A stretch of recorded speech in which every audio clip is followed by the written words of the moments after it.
dalam kitab kisahnya perjalanan dakwahnya para nabi, itu ada nabi yang digergaji oleh kaumnya, ada nabi yang dilemparkan ke dalam api, ada yang nabi yang dimasukkan ke dalam lubang, dan di lubang itu ada cucuk-cucuk tajam, kemudian nabi itu mati kena cucuk-cucuk.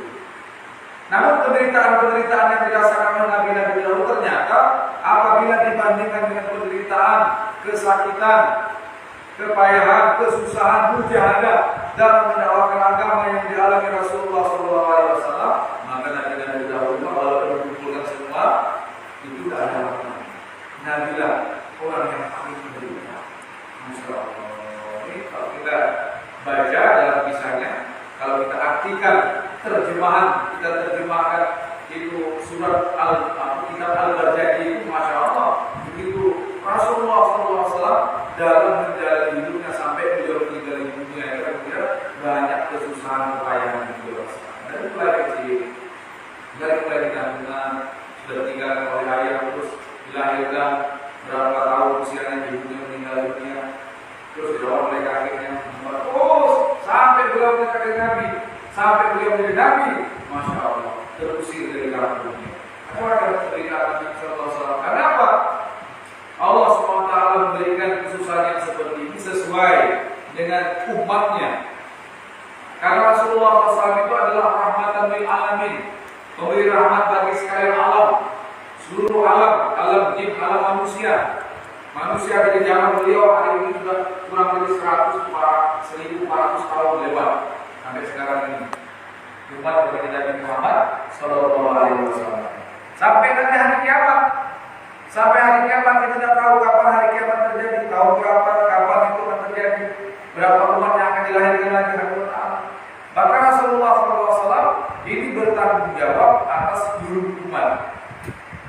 Seluruh umat, kalau Nabi terdahulu mereka bertanggung jawab atas ada yang Nabi melalui keluarganya, untuk kaumnya, untuk sukunya. Tapi Rasulullah SAW khusus Nabi yang terakhir ini Allah SWT untuk seluruh alam. Nah, makanya kita berharap kepada Allah SWT mudah-mudahan nanti sebab daripada kita setia menjadi umatnya sampai nanti kita meninggal dunia nanti diakui oleh baginda Nabi Sallallahu Alaihi Wasallam sebagai umat yang dianggap. Amin Allah.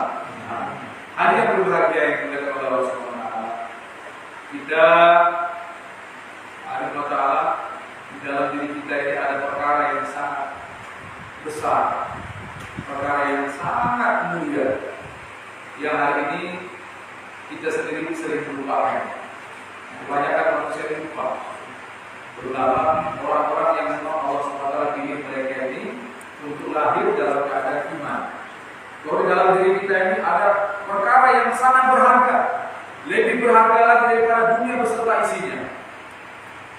Untuk perkara berharga inilah Allah SWT mengutus nabi-nabi, seluruh nabi 124.000 para nabi, 25 rasul, 5 nabi azmi, 1 imamnya para nabi, khataman nabi, para nabi dari Nabi Sallallahu Alaihi Wasallam adalah untuk mewujudkan perkara yang mulia ini wujud dalam hati setiap manusia. Dalam diri kita tidak ada yang berkuasa, tidak ada yang bisa memberikan rezeki, tidak ada yang bisa menolong illallah kecuali Allah SWT. Nah, makanya ya, mesti kita ulang-ulang, mesti kita sampaikan, mesti kita bicarakan, mesti kita dakwahkan, mesti kita gaulkan kepada anak istri kita, kepada tetangga kita, kepada saudara kita, kepada majma' kita, bahwa sesungguhnya Allah lah Zat yang Maha Berkuasa.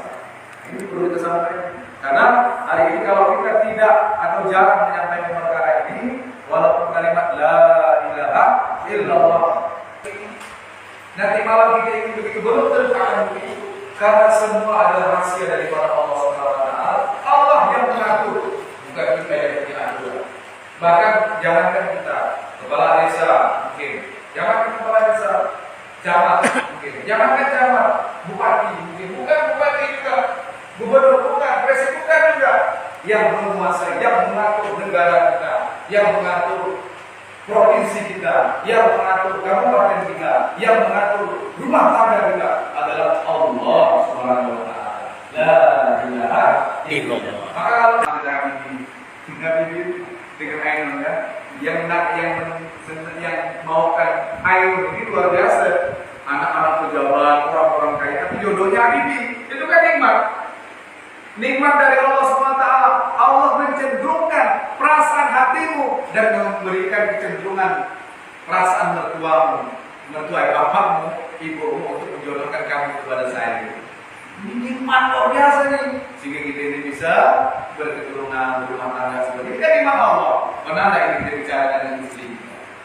Ini nikmat Allah, keagungan Allah SWT, kemuliaan yang Allah berikan. Belum lagi perkara lain, Pak. Banyak hal-hal yang sebenarnya kenikmatan Allah itu kalau kita bicarakan, kalau senantiasa kita ucapkan, kita ceritakan kepada anak istri kita, kepada kawan-kawan kita, maka ini akan menambah nilai